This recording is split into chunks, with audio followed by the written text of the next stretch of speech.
Bon, Sophie Binet, moi en plus, nous on l'adore, Sophie Binet quand même. Bonjour YouTube, on va parler de Sophie Binet. J'adore Sophie Binet. Elle va déclencher la grève générale en appuyant sur un bouton. Elle est vraiment super sur les questions de travail du sexe et de transidentité. Et c'est vraiment, elle est basée sur le rapport au dialogue social. Et qu'est-ce qu'elle attend pour appuyer sur ce bouton? Le bouton de la grève générale, Sophie Binet. Le bouton. Est-ce que tu as envie d'avoir son avis sur le voile aussi, Wissam? Non, mais ça fait longtemps que j'ai pas écouté Sophie Binet. Ah, je mais j'ai même pas regardé cette émission, il paraît qu'elle était décevante. Binet. Quoi. Oh, pas mal, pas mal. Ouais, globalement, les gens ont dit que c'était un peu catastrophique. Ouais. Je l'ai trouvé pâle pendant son intervention. Bonsoir Sophie Binet. Vous avez des questions à poser au président, elles sont liées au chômage. Le chômage, on va le voir ensemble, le chômage qui augmente. Nous sommes aujourd'hui à 7,3%, c'est le taux de chômage aujourd'hui. Ah ben ça va, ça la concerne pas, les chômeurs, ils sont pas syndiqués. Bah oui. Après, ça existe la CGT chômeur, juste ils sont 4 quoi. Mais, mais bon. Est-ce que, moi j'ai une petite... Est-ce que il savait avant les questions, Macron, on est d'accord que c'est pas possible autrement? Oui, ça se négocie. Voilà, on est d'accord que c'est tout préparé, il sait à peu près les questions et puis voilà. Bah, mais là, t'as un vrai, tu poses une autre question. C'est un vrai. Est-ce que c'était en direct? J'avoue. T'arrives, tu poses une autre question. Après, je pense que le journaliste modérateur te termine en mode mais c'est pas le sujet de discussion qu'on avait prévu, mais oui, tu peux le piéger, t'as raison. Bah, en fait, parce que t'es obligé de forcer le journaliste à révéler la supercherie. Mais pourquoi vous pensez que c'était préparé? Je croyais qu'on était... Et Sophie Binet, pour raccourcir votre propos, vous estimez que c'est la politique d'Emmanuel Macron qui est responsable en grande partie de ce mauvais chiffre? Oui, bonsoir Monsieur le Président. J'étais ce matin avec les salariés d'ArcelorMittal. ArcelorMittal. Je suis désolé, dès que j'entends ArcelorMittal, c'est vraiment genre bon bref. C'est 300 millions d'euros d'aides publiques l'année dernière. Ces aides publiques, vous le savez, c'est l'argent de nos impôts, c'est de l'argent qui pourrait financer nos hôpitaux, nos écoles. Qu'a fait Arcelor avec cet argent? Il l'a distribué à ses actionnaires et aujourd'hui, il licencie 600 salariés. Des plans de licenciement comme celui d'Arcelor, la CGT en a recensé près de 400 dans toute la France, que vous pourrez voir peut-être sur la carte si on va les découvrir. S'affiche. Ces plans de licenciement... Là voilà la carte. C'est pas fluide. Les emplois supprimés sont en rouge et les emplois menacés sont en orange. Ça fait quand même pas mal de points rouges. En vrai... Surtout dans le nord et l'est. Ouais, ça fait des points toute rouges. la l'ouest aussi et au... Non, mais après, c'est là que tu vois, j'adore qu'autour de Caen, tout a déjà été défoncé. Il y a toute la région autour de Lyon aussi. Ouais, là, c'est chez moi, là. Ouais, c'est Saint-Étienne. Après, là, de toute façon, il n'y a pas d'entreprise, là. Oui, il n'y a personne, là aussi. Mais en plus, c'est un bassin ouvrier, Saint-Étienne. Pour moi, ça a toujours été une ville connue. C'est là où il y a les jeunes. Les jeunes, c'est les corons du Sud. Monsieur le Président, cette situation-là, c'est le résultat de votre politique. Vous avez déversé des millions d'euros de cadeaux aux entreprises sans condition ni contrepartie. Et pendant qu'on offre ces cadeaux aux multinationales, nos services publics se serrent la ceinture.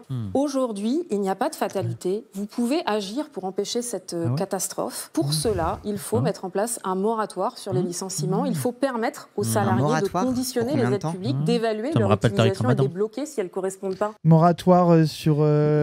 j'ai toujours... Moi, on me parle de moratoire, je pense à Tariq Ramadan. Il y avait sur l'apostasie. C'était dans l'affaire du voile, là. Non, c'était sur la BD de Payon, la BD raciste. C'était pas sur la polygamie? Non, je crois que c'était sur l'apostasie, je crois. Peut-être. Non, je sais plus ce que c'était. Sur la lapidation. Lapidation, oui. Moratoire sur la lapidation. Ouais. Et ce que les gens acceptaient pas, c'est que Tariq Ramadan, il était en mode, si vous voulez qu'il y ait un changement, c'est pas juste l'imposer, faut convaincre les gens. Et dire ça, pour eux, c'était inacceptable. Takia, j'ai une cassette où vous dites que les femmes doivent cuisiner. Bon, bref, quelle période de fou. Bref. Non, mais surtout, un moratoire sur le licenciement, t'es en mode pas pendant combien de temps? En fait, un moratoire, c'est faire une pause.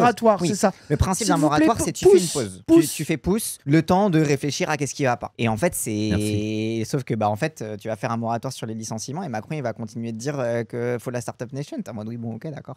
Elle a été nulle à chiche, puis pas qu'on l'envoie aussi mal préparé. Moi, je trouve surtout, elle est en mode Macron, vous pouvez faire quelque chose, dites pousse les licenciements. Genre, c'est pas très offensif, quoi. Mais surtout, moi, je trouve que cet exercice, t'es baisé, quoi. Mais dans après, tous les cas, t'es baisé. En fait, c'est vrai que si t'es plus offensif, Macron, il va dire vous êtes caricatural, vous voulez faire l'URSS. Ouais, c'est un piège, quoi. Oui, t'es baisé, qu'est-ce que tu veux faire? Moi, au pire, tu sers ça comme d'une tribune, même pas tu lui poses de questions. Tu présentes tes trucs, ton analyse, et puis voilà, mais t'es baisé. maîtriser, quoi. Macron, là, en plus, il est trop fort pour ce genre de réponse. Bah, le 1v1, c'est son exercice préféré, ce format-là, préparé, etc.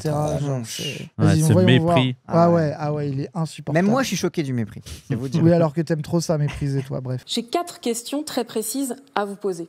La première, c'est Arcelor. Allez-vous nationaliser Arcelor, comme l'ont fait les Britanniques et les Italiens pour protéger leur industrie et leur sidérurgie? Deuxième question, allez-vous enfin débloquer 20 millions d'euros pour permettre de relancer l'activité de la papeterie de la Chapelle d'Arblay, qui a été fermée il y a quelques années? Troisième question, allez-vous empêcher la fermeture de Vencorex et la suppression de 5000 emplois en Isère? Je note, et puis la dernière, allez-vous imposer là, il note va niquer ta mère. Semblant de noter, il m'énerve. Produire en France des véhicules électriques à prix accessible pour toutes et tous. Ouais, je note, j'ai un stylo. Le petit sourire. J'ai réponse à tout, je note. Merci beaucoup. Merci. D'abord, la carte que vous avez montrée, c'est à chaque fois des situations de grand drame humain et de souffrance ou d'inquiétude. Donc je ne la sous-estime pas. Oui. Le menteur. On est mobilisé sur chacun de ces sites. Ça couvre des réalités qui sont très diverses, on le sait. C'est la crise qu'on a dans le secteur du commerce, avec la concurrence déloyale de plateformes qui vendent en ligne. C'est les problèmes qu'on a dans certains secteurs industriels à cause de la concurrence rien n'est de sa faute. chinoise. C'est la ou faute à la asiatique. concurrence. C'est génial. Le néolibéralisme nous a vendu la concurrence libre et non faussée. Il a dit on est victime de la concurrence. Mais putain, mais va te faire. C'est pas votre système normalement. C'est pas vous qui pensez que la concurrence. C'est pas eux qui veulent libérer les énergies pour être concurrentiels. C'est pour ça c'est la faute à la concurrence. C'est parce que en fait, comme ils sont pas assez concurrentiels, c'est leur faute. Je note. Moi je note. C'est pour ça il dit concurrence déloyale. Parce que le problème c'est pas la concurrence, c'est que c'est pas loyal Amazon. Bah si, c'est le principe. J'adore Cassandre, il est ultra vénère. Pour ce temps, Wissam imite Macron. Non, mais je note et je ne sous-estime pas votre colère. Je la prends en compte. Elle est due à des situations qui sont difficiles. Et croyez bien qu'on fait notre maximum pour les régler. Donc je comprends vos colères. Vous me permettez, je dézoome, mais je réponds aux 4 questions. Moi aussi, je suis venu avec mes schémas. La politique que je mène depuis 2017, elle a permis d'enrayer la baisse. Si on regarde la création continue d'emplois industriels. Il a une fiche avec du vert. Il a une petite fiche. Vert, c'est bien. Vert, c'est bien. Vert, c'est bien. Attends, pourquoi à la fin ça rebaisse? Où ça rebaisse? Il y a un petit. Attends, c'est un peu rouge là à la fin quand même. Oula, mais c'est vert. Si mais en vert, plus, il y a aussi la question à se poser, mais ça c'est depuis longtemps, de quels sont les emplois que tu as créés? Oui. Quelles sont la qualité des emplois que tu as créés? Pour faire quoi? Payer comment? Je veux dire, c'est tellement le truc de l'emploi, c'est vraiment le piège, le truc du chômage, tout ça, c'est insupportable. Et il faut jamais oublier aussi que les chiffres du chômage sont artificiellement baissés par l'État. Ça veut dire qu'ils sortent des gens des chiffres du chômage par des diverses techniques. C'est dénoncé depuis des années et des années. Ils disent 7%. Oui, c'est la catégorie 1, catégorie 2, catégorie 3, etc. C'est largement sous-estimé depuis. Mais ça me fait penser à la blague, ça m'avait marqué quand j'étais petit, mais j'ai plus exactement la blague de Coluche. Mais en gros, non, mais c'est pas forcément un travail qu'on veut, c'est de l'argent, quoi. S'il y a moyen de, tu sais, le truc de le matrixage en mode les gens veulent absolument un travail, il faut absolument que les gens travaillent et tout. Non, si on a une vie digne sans être obligé d'avoir un emploi de merde, c'est quand même mieux, quoi. Oui, on s'en branle de créer des emplois, on veut avoir de quoi vivre. Moi, mais c'est ce que disait Mélenchon, on peut créer des emplois, vous mettre des tartes. Est-ce que c'est vraiment utile? Mais attends, mais surtout, ce qui est fascinant sur le graphique, c'est que ces deux périodes qui sont équivalentes à peu près, genre c'est à moitié Sarkozy, full Hollande, donc c'est à peu près pareil que les deux mandats, que le mandat et demi de Macron là pour l'instant. Et justement, il montre un graphique où il prouve qu'il est même pas foutu de les ramener au niveau Sarkozy. Oui, de fou. Genre c'est vraiment en mode, tu les ramènes à peine au point. Et c'est en train de rebaisser, regardez. Et c'est en train de rebaisser en plus. Mais on l'a mis en vert. Mais on l'a mis en plus, vert, donc c'est bien. 150 000 emplois créés, donc ça veut dire ça ne change pas le truc qu'il y a des personnes au chômage, et de voir de ceux qui ont même disparu des chiffres du chômage, quoi. Bah oui. C'est juste, il a créé 150 000 emplois. Et est-ce qu'il y a les trucs Uber Eats et tout dedans? Non, alors non, justement, l'auto-entreprise, je sais pas si c'est pas dans le truc. Non, parce que là, c'est emploi industriel. D'accord. Là, déjà, c'est que sur l'emploi industriel. Et par exemple, l'auto-entreprise a été un outil de baisse artificielle du chômage sans précédent, par exemple. Tous les trucs comme ça. Mais là, voilà, c'est de l'intérim, de l'emploi précaire, etc. Et puis, c'est quel niveau industriel, c'est que ça maintenant. C'est que moi, c'est là aussi la bonne question, c'est créer des emplois. Pourquoi? Pour quelqu'un qui a un temps partiel et qui n'arrive pas à vivre les fins de mois. Oui, d'ailleurs, temps partiel, c'est un emploi créé. Temps partiel. Bah oui, c'est ça. Tu vois, genre, c'est combien de personnes sous le sceau du bref, voilà, la pauvreté. Pauvreté, voilà. Oui, et la militarisation. Et vous voyez qu'avec la politique, malgré le Covid, on a commencé à recréer des emplois industriels. Depuis 2017, on a créé en net plusieurs millions d'emplois. La politique qui consiste à prendre les ordonnances travail, à baisser les impôts, à attirer les capitaux, à permettre de simplifier la vie des entreprises. Elle va pas le laisser parler. Eh ben, elle produit un effet. C'est que pour la première fois depuis très longtemps, on est sorti du chômage de masse. Oh la doxa. Mais attends, mais pause, c'est là sorti du chômage de masse, il dit. Et c'est là où c'est intéressant de voir aussi le niveau de vie des gens, quoi. C'est là au-delà du monde du travail, je trouve ça beaucoup plus intéressant, le niveau de précarité et tout, quoi. Mais en fait, attends, il dit les emplois perdus depuis la grande crise financière, etc. Là, on est sorti de la grande crise financière de 2007, etc. Donc pourquoi c'est pas revenu magiquement à la hausse? La raison pour laquelle c'est pas revenu magiquement à la hausse, c'est qu'entre-temps, il a détruit le marché du travail aussi avec ses ordonnances travail de merde et que du coup, il essaie de faire de l'intérim pour essayer de compenser. Alors qu'en réalité, là, la crise, elle est passée là. Alors du coup, pourquoi c'est pas remonté? C'est peut-être parce que c'est pas que la faute de la crise. Ouais. Mais c'est tout le danger de la focalisation sur la création de l'emploi. Ouais, moi, c'est ça, j'aime bien aussi cette opposition de dire, en fait, comme tu dis, si tu crées des millions d'emplois mal payés et que les gens peuvent pas vivre avec ça, qu'est-ce que tu as dit sur la société, en fait? Qu'est-ce qu'on s'en branle? Mais c'est vraiment une bataille de chiffres, mais c'est aussi la CGT, le fétichisme de la question du chômage, pas du chômage. Enfin, moi, je trouve que ça serait beaucoup plus pertinent de parler du niveau de vie des gens, de combien il y a de pauvres dans ce pays, de pourquoi les gens ils finissent tous les fins de mois à découvert, de comment c'est possible, que, enfin, tu vois, il y a un truc c'est quand même un chiffre et un angle qui est beaucoup plus intéressant, quoi. Vite fait, les ordonnances travail, les gens, il y a eu la loi travail qui est une loi Macron, même si tout le monde a appelé ça la loi El Khomri, qui était sous Hollande, c'était le dernier truc en 2016, etc. Et quand Macron est arrivé au pouvoir, il a pris des ordonnances, c'est-à-dire un truc que t'as pas besoin de faire voter à l'Assemblée nationale, pour encore plus détruire le code du travail. Donc c'est ça les ordonnances travail, c'est un truc autoritaire qu'il a fait dès qu'il est arrivé au pouvoir. Oui, ça a augmenté les morts, c'est ça pareil, les accidents de travail, les morts au travail, la souffrance au travail, c'est pas calculé. Le nombre d'SDF, putain, genre le nombre de gosses SDF. Bref. Et c'est là que c'est intéressant les analyses de Friot sur une autre manière de travailler et de voir le travail en dehors de l'emploi. Voilà, de l'emploi. Ouais, de fou. Nous sommes depuis 6 ans le pays le plus attractif d'Europe en attirant des capitaux étrangers. Oui, et donc ces capitaux repartent avec nos savoir-faire et avec nos aides publiques. Aujourd'hui, c'est le chômage qui repart en flèche. L'Espagne, qui a eu une toute autre politique, n'est pas dans la même situation économique aujourd'hui que la France. Alors qu'ils étaient encore plus dans la merde que nous pendant la crise. L'Espagne, c'était vraiment, c'était les pigs. Ils étaient désignés comme ça par l'Union européenne. Pigs parce que c'est Portugal, Italie, Grèce et Espagne, donc Espagne. Et c'était les cochons, quoi. C'était vraiment le sud de l'Europe, les mauvais élèves, etc. L'Espagne, ils ont une politique de gauche et c'est reparti, quoi. Allez voir l'émission que j'ai fait avec Marlène Rosato sur Frexit et tout. Ouais, de fond. Voilà. Et 4000 gosses à la rue, hausse inédite de la mortalité infantile, pays record d'Europe des accidents mortels au travail à cause de la destruction des CHSCT. Enfin voilà, quoi. Tu vois, genre, tu sais, il y a un truc où, en final, en parlant juste de chiffres de chômage ou non, encore une fois, pour moi aussi, c'est la dictature du chiffre qui décorrèle tout le temps et qui fait que tu refuses de parler des réalités qui se passent derrière, quoi. Quel effet ça? Des gens qui sont forcés au retour à l'emploi parce qu'ils perdent leurs droits, qui se retrouvent à taffer à 1h30 de chez eux, qui en réalité, rien que les coûts de transport, d'essence, etc., font qu'ils n'ont pas le moyen de vivre.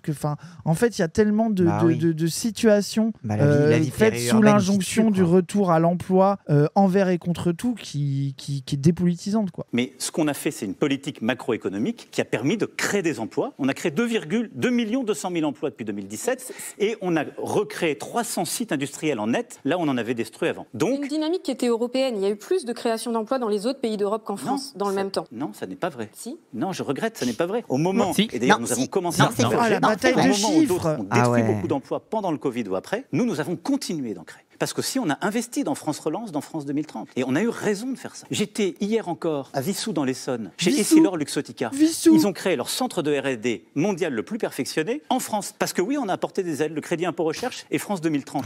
J'ai d'ailleurs vu votre délégué CGT. Il m'a dit, vous avez bien fait de les aider. Parce que sinon, ils l'auraient mis aux États-Unis. Et donc, Sanofi, 1 milliard de crédit impôt recherche en 10 ans, suppression de la moitié de ses emplois de chercheurs. Qu'est-ce qu'on fait sur cette situation-là? En même temps, ils m'ont créé une des plus belles usines d'ARN près de Lyon. Ils m'ont créé. C'est gamin, ils m'ont fait ma petite usine. Elle est magnifique. C'était mon cadeau d'anniversaire. Mais c'est macroéconomique. C'est ça qu'on devrait t'offrir pour ton anniversaire. Une entreprise, moi je suis d'accord. Offrez-moi une entreprise demain. Ah, c'est gamin là qui a besoin d'un patron. Ils m'ont créé ça. De quoi? Une entreprise qui a besoin d'un patron en ce moment. Mais surtout, ils m'ont fait une super usine pour faire des vaccins ARN. Et t'es en mode, et en attendant, on peut plus produire de Doliprane. Genre c'est. Ça me dérange plus, j'en utilise plus des Doliprane. Oui, toi t'es sous antidépresseur tellement t'as mal au crâne, c'est grave. Supérieur. des activités. Et donc on a ils viennent de ça. vendre Doliprane à un fonds américain. Oui, mais là, ce que vous oubliez de dire, c'est qu'il y a 4 ans, en France, on ne produisait plus de paracétamol. Ah, donc comme avant, on mais attends, il y a 4 ans, c'était qui le président? Déjà, c'était lui. Déjà, on n'en produisait plus. On pourrait en reproduire. Donc, on l'a vendu. Donc, vu qu'on l'avait pas, c'est pas grave qu'on l'ait plus. Enfin, c'est quoi le sens du truc? Bah oui, si on n'en produisait plus, qu'on a la capacité de le faire, pourquoi on le vend et pourquoi on le fait pas? Allô? Au secours? Oui, sauf que il y a 4 ans, en France, on avait Doliprane et vous avez laissé partir Doliprane aux Américains. Pardon, non. L'activité a été cédée à un fonds. La Banque publique d'investissement est au capital, avec des garanties, mais on a fait revenir la production de paracétamol. Il y a 4 ans, on avait Sanofi qui remplissait si je puis dire, les comprimés et faisait les emballages, merci, mais on ne faisait plus de paracétamol. D'accord, mais le paracétamol, c'est l'arbre qui cache la forêt des licenciements. Non, c'est pas l'arbre qui cache la forêt. 50% d'emplois de chercheurs licenciés, supprimés en 10 ans. Sophie Binet. Madame Binet, je vais vous dire, le combat n'est pas gagné. Après, c'est difficile. Hein, je veux dire, Macron, il a quand même à chaque fois la réponse pour te noyer le truc, quoi. Non, mais surtout le truc, la Banque publique d'investissement, elle est au capital avec des garanties. À quel pourcentage elle est au capital? Quelles sont ses garanties? Comment est-ce qu'on est sûr, etc. Et du coup, maintenant, ils refont le truc en France, mais c'est pas possédé par nous, mais on est quand même un peu au capital, mais c'était en mode, mais attends, mais c'est quoi la baisse? C'est quoi? Non, mais moi, c'était pour défendre... les sous-fifres de truc, en fait. Non, mais moi, c'était pour défendre Sophie Binet, là. C'est quand même dur d'avoir face à toi Macron qui a toujours réponse à tout sans que sa réponse soit juste. Hein. Mais là, il est trop fort pour réussir à... Et surtout son mépris de... Oui, mais Sanofi, il remplissait les comprimés, il faisait l'emballage. En mode, oui, il y avait des chercheurs aussi. Les gens...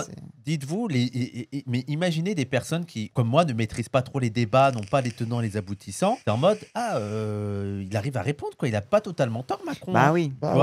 Il noie avec les trucs. Je sais pas, bon. Mais Vancorec, c'est pas... Et puis, on va pas parler d'Arcelor, mais on va parler de Sanofi parce qu'ils m'ont fait un truc d'ARN et que machin...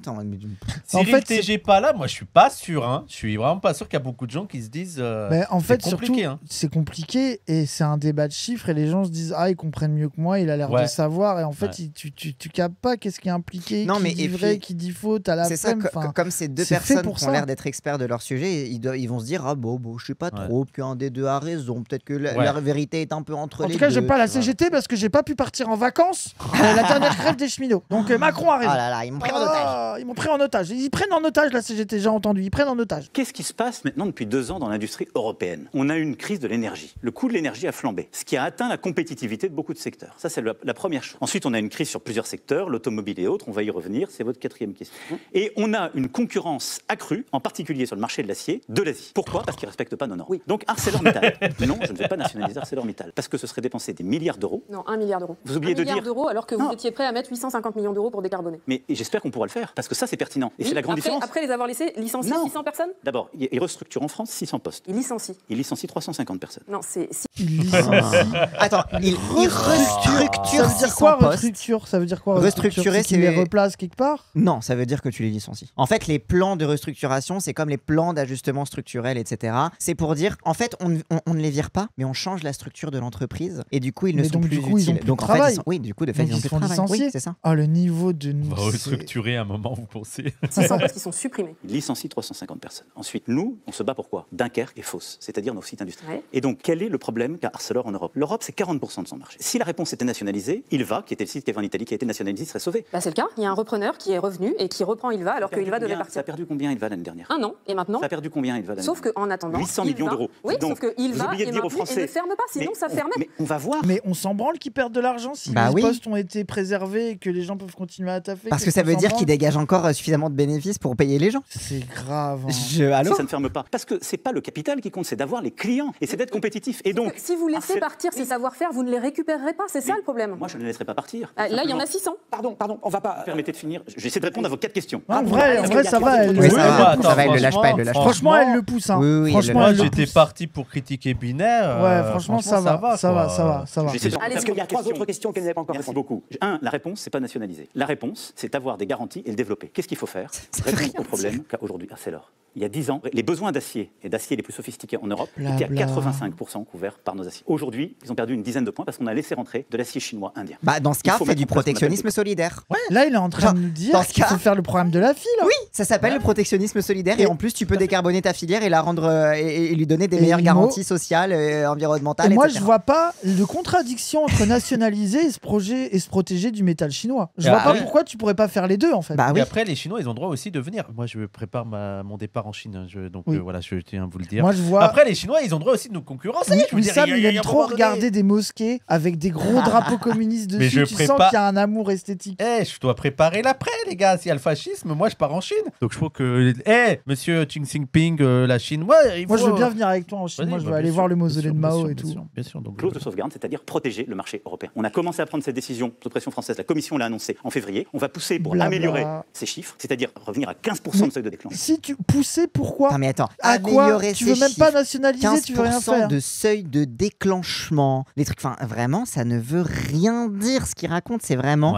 du discours managérial à la con. Je me disais bien que je comprenais rien. Le seuil de déclenchement, c'est mon seuil de trigger de Macron qui m'insupporte et que... Bref. Nous allons sauver et Dunkerque et Fos, je vous le dis, les yeux dans les yeux, pas en nationalisant, mais en ayant une politique européenne qui protège notre acier. Et donc, c'est d'avoir des clauses de sauvegarde qui nous protègent de la concurrence déloyale. 2, on a, nous, mis des conditions pour le CO2. C'est-à-dire, on fait payer plus cher le CO2. Attendez, toute simple sur ces licenciements. Vous pouvez bloquer maintenant ces 600 licenciements en demandant à vos services de ne pas homologuer le plan de licenciement. Ça, c'est pas une nationalisation. Vous faites un moratoire sur ces licenciements. Les services font leur travail. Mais qu'ils fassent un moratoire sur ces 600 licenciements. Je suis pour qu'on crée plus d'emplois, qu'on en supprime, mais je ne suis pas pour bloquer les entreprises quand elles doivent réajuster les choses. Je suis réajuster les choses. Voilà. Qui est contre le fait de réajuster les choses? Les ouvriers, ils sont pas en train de perdre leur vie, ils sont en train d'être réajustés. Mais tu peux pas t'opposer au fait qu'il faut réajuster les choses. Bah oui, je suis contre la réajustation. Non, moi, tu sais, il faut désajuster. Ma chaise, elle était un peu mal ajustée et je l'ai réajustée et maintenant je suis mieux assis. Non, mais vraiment, c'est les filles. Ils sont trop forts, quoi. Ils sont trop forts pour Gaslight. Hein. Mais en fait, parce que les Français, ils sont. C'est vrai qu'il faut réajuster. Mais j'avais oublié parce que vu que ça faisait longtemps qu'on n'avait pas parlé économie, travail, tu vois, à la télé, vu que les débats étaient quand même beaucoup centrés autour de d'autres trucs. Genre, j'avais oublié la déshumanisation et le blabla libéral. Oui, vraiment, oui, Sandra Lucbert intensifie. Dans lequel tu t'embrouilles, le niveau de manipulation de cette manière d'expression. Mais c'est pour ça que parfois, tu peux rien faire. Ils sont toujours. C'est des anguilles. Ils ont toujours le mot.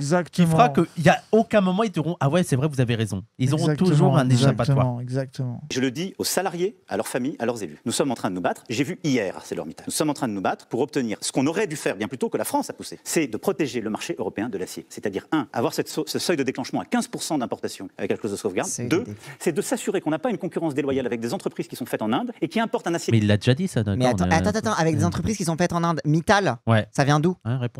Il est indien. Je peux pas te faire. Avant, ça s'appelait Arcelor. Ça a été, il y a Mittal qui est rentré au truc et Mittal, il est indien justement. Et oh là là, maintenant les Indiens ils nous font concurrence comme c'est bizarre. Il fait pas le lien. Genre c'est un peu technique, mais c'est fondamental parce que ça révolutionne tout. Si on fait ces deux choses-là, nous aurons la consolidation du site de Dunkerque et de Fos. Monsieur le Président, pourquoi tu peux pas faire ça en empêchant des licenciements? Mais parce que pourquoi il y aurait une contradiction?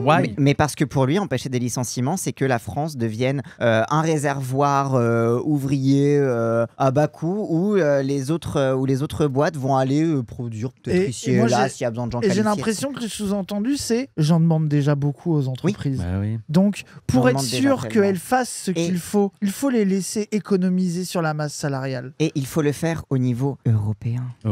Hein, voilà. On peut plus. Je redeviens. On devient Frexit. Frexit décolonial. Non, mais parfois, Auréa, elle a une réflexion que je trouve intéressante. C'est, mais s'ils vendent tant l'Europe, peut-être qu'il y a un problème. C'est des trucs tout ça. C'est quand même, c'est bizarre, non? Attends, mais c'est ça, mais bizarre cette entreprise indienne qui se met à concurrencer l'acier français en produisant un acier très particulier qui était produit que par les Français après que ce patron indien ait racheté l'entreprise française qui produisait ce type d'acier. Ouais, le niveau de complot, c'est que le mec, il a racheté l'usine pour la niquer, pour le faire ailleurs, en fait. En fait, c'est ce que dit Binet, c'est qu'en fait, les savoir-faire, ils sont perdus pour toujours parce qu'ils partent aux autres. C'est de la folie. Faut faire les deux. Pardonnez-moi, j'imaginais bien que... Oui, faire les deux, merci. l'espèce, monsieur Bollot, la nationalisation en l'espèce ne sert à rien. Quand elle sert à quelque chose, j'ai pas de scrupule à le faire. Je crois à une politique nucléaire française et une politique hydraulique. On a donc c'est pour ça que t'as... Je n'ai pas de dogme. Oh le menteur, il t'a pas nationalisé EDF.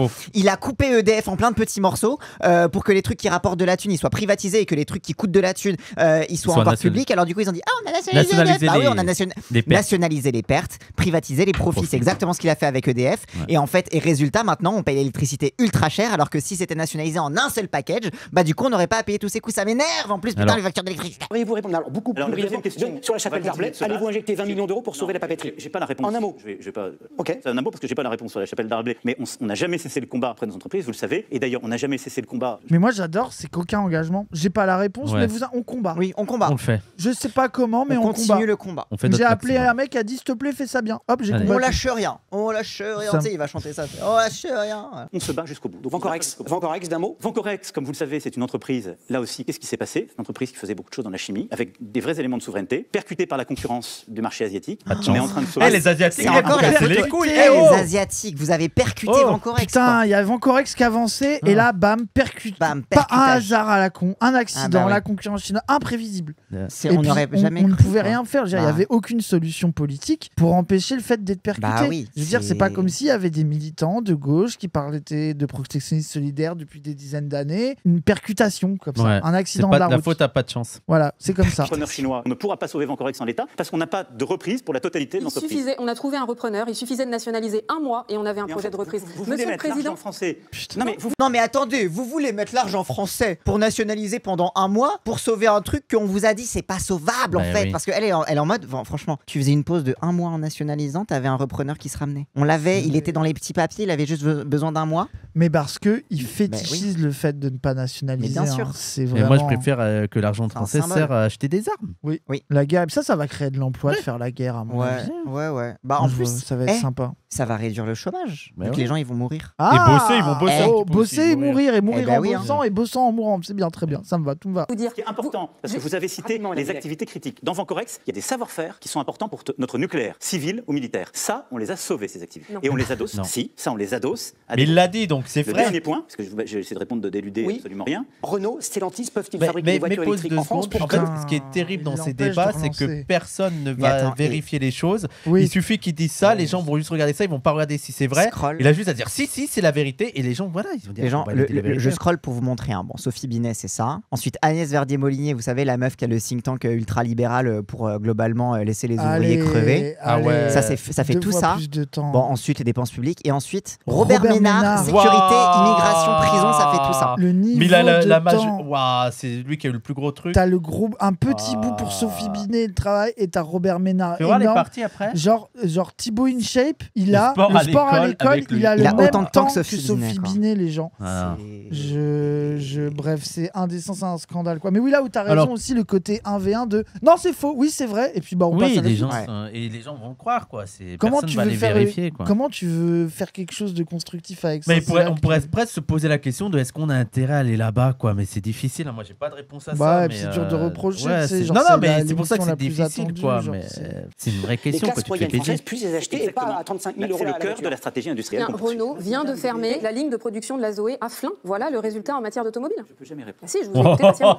Mais c'est une blague. Je peux jamais autoriser. La R5 électrique va être produite en France. Oui, mais plus la Zoé qui vient de partir en Roumanie. Non, dans la réorganisation, on est en train d'obtenir aussi d'autres volumes. Aujourd'hui, on a un objectif d'1 million. Elle n'a pas répondu. Je suis désolé, mais ils sont trop forts. Ils sont trop forts pour répondre sans répondre. Pour répondre autre chose qui n'a rien à voir. Dans la réorganisation, on a obtenu d'autres volumes. Elle dit on a perdu ça. Elle dit non, mais on a ça. Et puis peut-être qu'on va réorganiser. Et puis on va réorganiser. Non, mais mine de rien, moi, je suis à chaque fois époustouflé par ce talent. Je suis désolé, c'est un talent. Après, elle a pas cédé, franchement. Oui, non, mais Sophie Binet, elle a fait de son maximum. De toute façon, les gens qui disent la Zoé c'est de la merde, oui, mais en fait, la ligne de production, elle peut être réadaptée pour améliorer justement la Zoé. En fait, la ligne de production, c'est tout un savoir-faire aussi qui est perdu en même temps. C'est aussi ça le problème. Mais juste le talent qu'il faut avoir pour réussir à pas perdre ses moyens et à réussir direct d'emblée de répondre autre chose et tout. Mais presque, ils sont bons qu'à ça. Impressionné. Oui, non, mais c'est des communicants, quoi. Mais je suis à chaque fois impressionné quand même. Bon, écoutez, je pense que là, on a eu un avant-goût aussi de les débats qu'il va y avoir aussi, même qui arriveront au présidentiel, quoi. Ça, tu sais, ça vient de me le flash des débats économiques avec un libéral qui t'endort sur tout,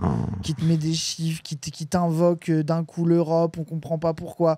Dès que tu lui dis que faire un truc, mais non, mais en fait, j'ai fait autre chose. Et puis bon, les pauvres entreprises, si on les empêche de faire du fric sur les licenciements, qu'est-ce qu'on va devenir?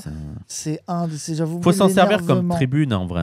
Ouais, je pense qu'il faut y aller et dire des trucs et voler le moment, quoi. Après, du coup, elle sera jamais réinvitée. Et puis surtout, déconstruire le langage. Moi, je reste vraiment sur Sandra Lucbert, etc. Mais mettre en évidence l'horreur du langage qui est proposé en face, quoi. Oui, des réajustements, ça veut dire quoi? Vous devez dire quoi par réajustement, quoi? Après, c'est tellement difficile comme exercice. Moi, j'aimerais pas être à sa place et de devoir être. Oui, et de devoir être. Parce que là, il va te parler de plein de dossiers, donc il faut que tu sois à fond sur tous les dossiers, il faut que tu puisses les connaître. Non, c'est compliqué. Olivier Mathieu à la place de Binet, par pitié, sauf qu'il y a un truc structurel, c'est que je pense que Macron n'aurait jamais accepté de faire face à Olivier Mathieu. Mathieu, on dit Mathieu en fait. On dit Mathieu. Donc il y a aussi des trucs où ils savent très bien qu'ils ont en face. Apparemment, Salomé Saké, ça s'est bien passé. Ouais, apparemment, elle a été cool. Apparemment, elle a géré. Mais ils vont jamais avoir les soulèvements de la terre. Non, mais c'est ça, c'est que même. Non, on dit Matteux. On dit Matteux. J'ai parlé avec des camarades, ils disent on dit Matteux. Mais non, mais surtout qu'en fait, pourquoi Salomé Saké, Sophie Binet, etc. C'est aussi que c'est des figures qui font de gauche, mais qui vont pas non plus trop foutre le bordel sur le. Enfin, ouais. Ça reste, c'est pas quand même la France insoumise, non. C'est ça. En fait, c'est ça. Qui vont pas être décrédibilisés instantanément parce que c'est l'extrême gauche. Antisémite. Et qui vont pas trop retourner le truc, quoi.